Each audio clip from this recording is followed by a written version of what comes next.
De la Via Verda de l'Aró se'n parla des de fa més de 2 legislatures, però fins ara res de res. Tot i que la primera part del projecte, en mans del Consell, estava tancada i exempta de polèmica, la licitació per fer les obres havia quedat 2 vegades deserta.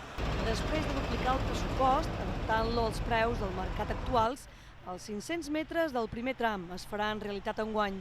Seria connectar el cementeri municipal, al final de l'Avinguda de la Constitució, amb aquest punt on ens trobàvem, amb aquesta rotonda, que és l'intersecció amb el camí vell d'Orient. La reivindicació de la Via Verda ha mobilitzat els veïnats de l'Aró des de fa anys. Això sí, el traçat del segon tram, que connecta el municipi amb l'estació de tren, va dividir el poble en 2 propostes, de les quals encara queden les pancartes penjades.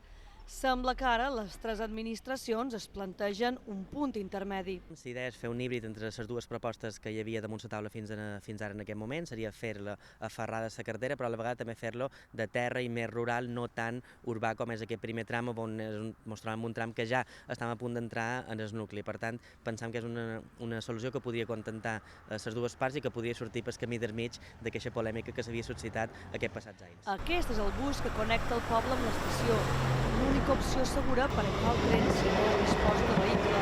Tanmateix, sempre cobreix les necessitats dels usuaris. Los horarios del TIP a veces son un poco complicados a la hora de cogerlo, básicamente porque si el TIP se llena tienes que esperar al próximo, tiene que ir hasta Consell y yo me he tirado más de 1 hora esperando. Previsiblement, els pròxims mesos es presentarà l'avantprojecte del segon tram que faria realitat la Via Verda.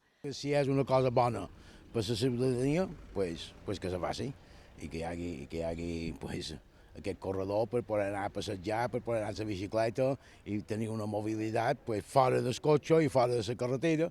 Tot això, pues, si és així, molt bé. Si no, ja veurem com acabarà. 4 quilòmetres separen a l'Aró de l'estació de tren i des de fa més d'1 dècada els veïnats demanen poder arribar caminant o en bicicleta de forma segura.